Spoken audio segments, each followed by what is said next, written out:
السلام علیکم، welcome back to my channel Urdu Kahani tube. دوستو، آج بھی میں آپ کے لیے انتہائی خوفناک اور سبق آموز کہانی لے کر آئی ہوں۔ یہ کہانی ایک گنہگار شخص کی ہے جو قبر میں ہر گنہگار کا انجام دیکھتا ہے۔ لیکن اپنی کہانی شروع کرنے سے پہلے آپ سب سے گزارش ہے، اگر آپ ہمارے چینل پر نیو ہیں تو پلیز ہمارے چینل کو سبسکرائب کر لیں اور ساتھ میں لگے بیل آئیکن کے بٹن کو بھی آن کر دیں تاکہ ہماری ہر نیو آنے والی ویڈیو کی نوٹیفیکیشن آپ کو بر وقت ملتی رہے۔ شکریہ۔ اس دن اتوار کا دن تھا۔ میں کافی تھک چکا تھا۔ بچوں سے کھیل کود پر، شام میں پکنک پر گیا۔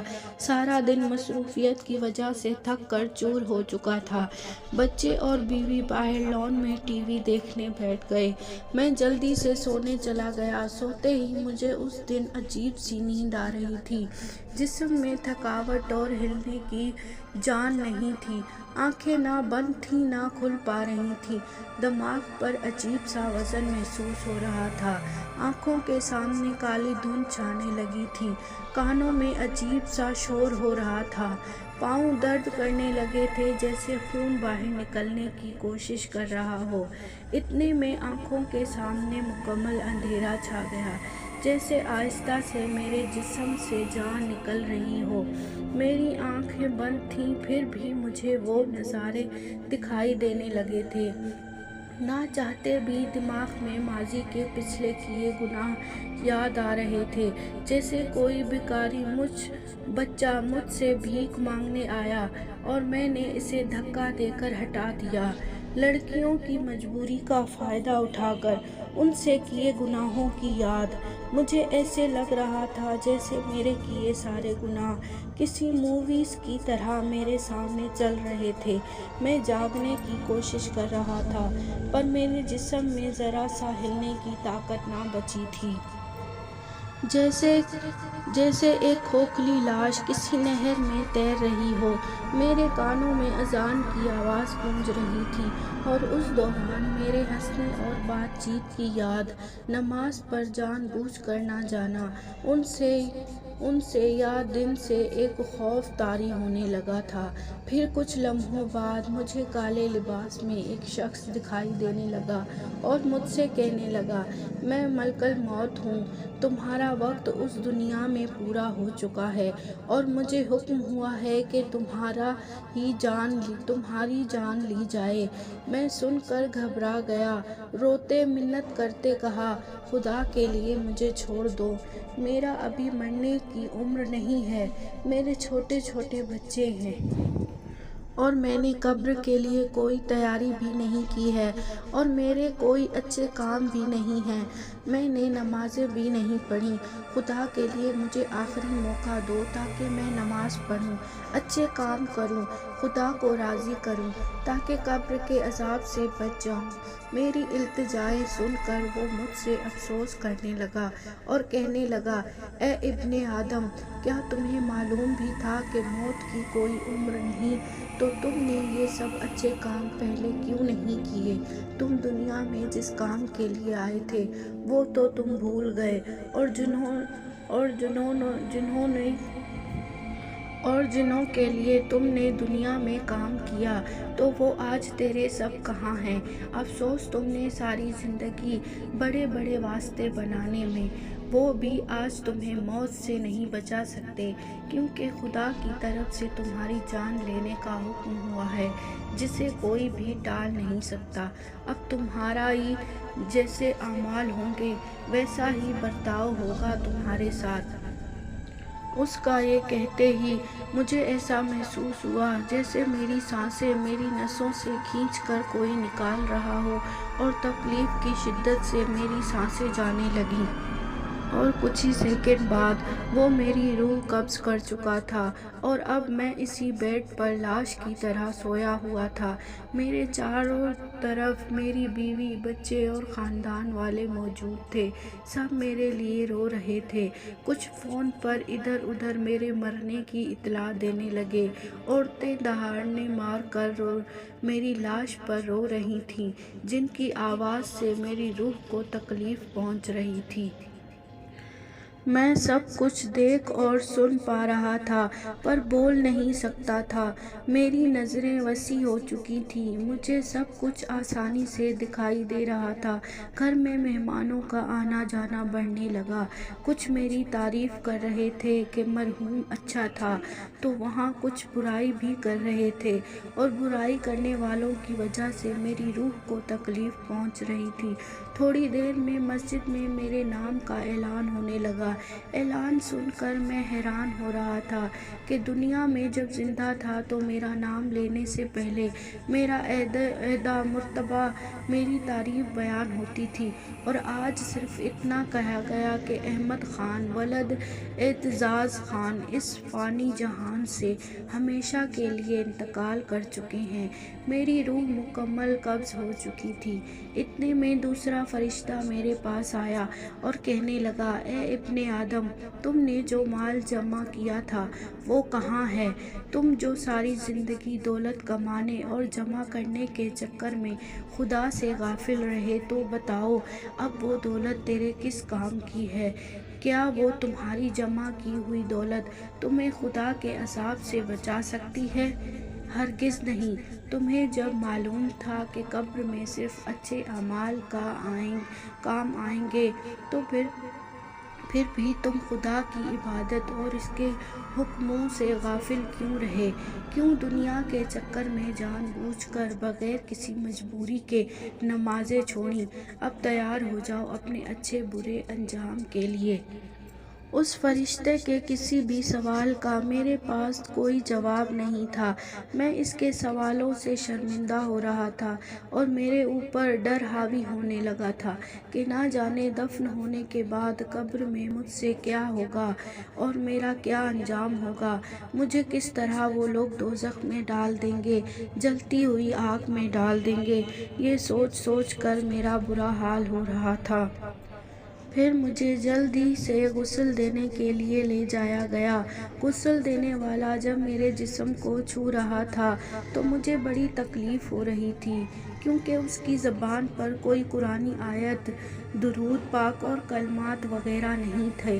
میرے اوپر کھڑے سب اپنی باتوں میں مگن تھے، کوئی میری موت سے خوف نہیں کھا رہا تھا کہ انہیں بھی مرنا ہے، کسی کی زبان پر کوئی نیک کلمات نہیں تھے جس سے میری روح کو سکون پہنچتی۔ میری روح وہاں گنہگاروں میں شمار تھی جسے لوگوں کی دعائیں ہی سکون پہنچا سکتی تھیں۔ تھوڑی ہی دیر میں مجھے غسل بھی دے دیا گیا، پھر مجھے چارپائی پر سلایا گیا۔ اب میرے چاروں طرف میرے گھر والے، بیوی بچے، بھائی بہنیں، رشتے دار، دوست احباب سب میری لاش پر رو رہے تھے۔ میرے دوست جنہوں نے مجھ سے وعدے کیے تھے کہ ہم ہر مشکل وقت میں تمہارے ساتھ رہیں گے، آج وہ بھی دور کھڑے اکیلے کونے میں رو کر خاموشی سے مجھے الوداع کر رہے تھے۔ پھر ایک شخص آ کر کہنے لگا، جنازہ اٹھانے کا وقت ہو چکا ہے، باہر سب انتظار میں ہیں۔ سنتے ہی میرے گھر والے پھر سے میری چارپائی کو چپک گئے اور زور زور سے رونے لگ گئے۔ میں ان کے رونے سے پریشان ہو رہا تھا۔ مجھے سمجھ نہیں آ رہا تھا یہ سب میرے لیے اتنا کیوں رو رہے ہیں؟ کیا میں نے ان کو کوئی دکھ دیا ہے؟ ان سب کو ہٹا کر میرے جنازے کو اٹھایا گیا۔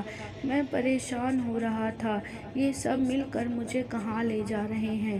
اور میں وہیں کھڑا یہ منظر دیکھ بھی رہا تھا، لیکن افسوس میں کسی کو نظر نہیں آ رہا تھا۔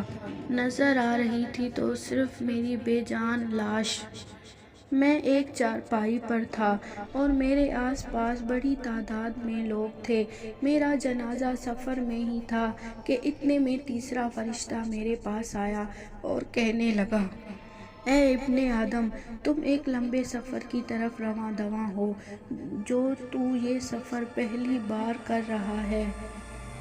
سفر کے اختتام پر تمہیں ایک چھوٹے اور تنہا مکان میں رکھا جائے گا۔ اور اس مکان کا نام قبر ہے جہاں تمہیں ہمیشہ کے لیے دفنایا جائے گا، جس مکان میں تم پہلے کبھی نہیں رہے۔ اور اگر تمہارے اعمال اچھے ہوں گے تو وہ تنگ مکان تمہیں تنگ نہیں لگے گا، اور اگر تیرے اعمال اچھے نہیں ہوں گے تو وہ تنگ مکان مزید تنگ ہو جائے گا، کیونکہ سب اپنے اعمال سے ہی اس مکان کو کشادہ اور تنگ کرتے ہیں۔ تمہیں پہلی بار اس تنگ مکان میں رکھا جائے گا اور تمہاری ہمیشہ کی زندگی قیامت تک اسی مکان میں گزرے گی۔ اتنے میں وہ غائب ہو گیا اور مجھے پریشانی ہو رہی تھی کہ نہ جانے مجھے وہ مکان کیسے ملے گا، تنگ یا کشادہ۔ اگر مجھے تنگ مکان ملا تو میں کیسے گزارا کروں گا قیامت تک اس تنہا مکان میں؟ اور میرے جنازے پر بھی شریک سبھی لوگ اپنی دنیا داری کی باتوں میں لگے ہوئے تھے۔ کسی کی زبان پر کلمات شہادت نہیں تھا جس سے مجھے امید ہو کہ مجھے کشادہ مکان ملے گا۔ آخر کار میرا جنازہ قبرستان میں پہنچا، جہاں پہلے سے ہی میرے لیے ایک گڑھے کی طرح قبر کھودی ہوئی تھی، جسے دیکھتے ہی میرے دل میں خوف خدا بڑھنے لگا کہ نہ جانے اس تنہا قبر میں مجھ سے کیا ہوگا۔ میں اس ڈراؤنی تنہا قبر کو دیکھ کر پچھتا رہا تھا کہ کاش میں نے دنیا میں اس تنہا قبر کو روشن کرنے کے لیے اچھے کام کیے ہوتے۔ کاش میں اذان سننے سے پہلے ہی مسجد چلا گیا ہوتا۔ کاش میں خود بھوکا رہ کر غریبوں کی مدد کر کے نیکیاں کماتا۔ کاش مجھے یہاں سے ایک موقع مل جائے۔ خدا کی قسم میں ساری زندگی خدا کی بندگی میں گزار دوں گا، ایک ایک پل خدا کی عبادت میں گزار دوں گا، لیکن اس وقت میرے پاس کاش کے علاوہ اور کچھ کہنے کو نہیں تھا۔ میری قبر کو تیار کیا گیا، پھر مجھے اس میں اتارنے کے لیے اٹھایا گیا۔ مجھے قبرستان میں قبروں کی ساری روحیں نظر آ رہی تھیں جو مجھے عجیب نظروں سے دیکھنے لگی تھیں۔ اب میں قبر میں اتر چکا تھا اور میرے اوپر مٹی ڈالنے سے پہلے میرے لیے دعائیں مانگی جا رہی تھیں۔ میں خاموشی سے انہیں سن رہا تھا۔ اتنے میں چوتھا فرشتہ میرے پاس آیا اور کہنے لگا، اے ابن آدم، کل تو زمین کے اوپر تھا اور آج تو زمین کے اندر ہے۔ کل جب تو زمین کے اوپر تھا تب تو ہر چیز میں آزاد تھا، چاہے گناہ کرتے یا ثواب کرتے۔ زمین پر تمہیں آزاد چھوڑا گیا تھا، لیکن اب تو تو زمین کے اندر ہے اور یہاں تیری کوئی مرضی نہیں چلنے والی۔ یہاں صرف تیرے اعمالوں کو دیکھ کر مرضی چلے گی۔ اگر اچھے ہوں گے تو تم یہاں بھی آزاد اپنی مرضی سے یہاں کی زندگی گزارو گے، اور اگر اچھے اعمال نہیں ہوں گے تو پھر ہماری مرضی چلے گی۔ اے ابن آدم، تو زمین پر بڑا اکڑ کر چلتا تھا، تو آج زمین کے اندر خاموش کیوں ہے؟ تمہیں معلوم بھی تھا کہ میں ایک دن یہاں آؤں گا، تو پھر اکڑ کس بات کی تھی؟ کیوں خدا کو بھول کر خود ہی فیصلے کرنے والے بن گئے؟ زمین کے اوپر کیوں لوگوں کے لیے زمین تنگ کر دی تھی؟ کیوں مظلوموں پر ظلم ڈھاتے رہے؟ وہاں سب سے محبت سے کیوں نہیں رہے؟ کاش تم نے وہاں تکلیف برداشت کی ہوتی تو آج یہاں تمہیں تکلیف نہ ملتی۔ وہاں تم نے اگر مدد کی ہوتی تو یہاں بھی تیری مدد ہوتی۔ تم نے وہاں رحم کیا ہوتا تو یہاں بھی تم پر رحم ہوتا۔ وہاں تم نے معاف کیا ہوتا تو یہاں بھی تمہیں معافی ملتی۔ کیا تم بھول چکے تھے کہ خدا کی مرضی سے یہاں بھی تمہیں آنا ہے؟ اس کے کڑے سوالوں سے مزید میری روح کو خوف ہونے لگا۔ اب میری اوپر مٹی ڈالی جا رہی تھی۔ وہ منظر مجھے ڈرا رہا تھا۔ میں چیخ رہا تھا، میں پاس کھڑے اپنوں سے چیخ چیخ کر کہہ رہا تھا، خدا کے لیے مجھے یہاں تنہا نہ چھوڑ جاؤ، میں دنیا میں تم لوگوں کے بڑے کام آیا تھا، اب خدارا تم لوگ میرے کام آؤ، مجھے اس تنہا مکان میں اکیلا نہ چھوڑو، مجھے دہشت ہونے لگی ہے اندھیری قبر سے، کوئی بھی میری منت نہیں سن رہا تھا، سب جلد سے جلد مجھے دفنانے میں لگے ہوئے تھے، میری قبر پر مٹی ڈل چکی تھی، سب مجھے دفنا کر اپنے گھروں کو لوٹ گئے، اب میں اس قبر میں تنہا تھا، مجھے دہشت ہونے لگی، اتنے میں 5واں فرشتہ آیا اور کہنے لگا، بقیہ حصہ اگلی قسط میں۔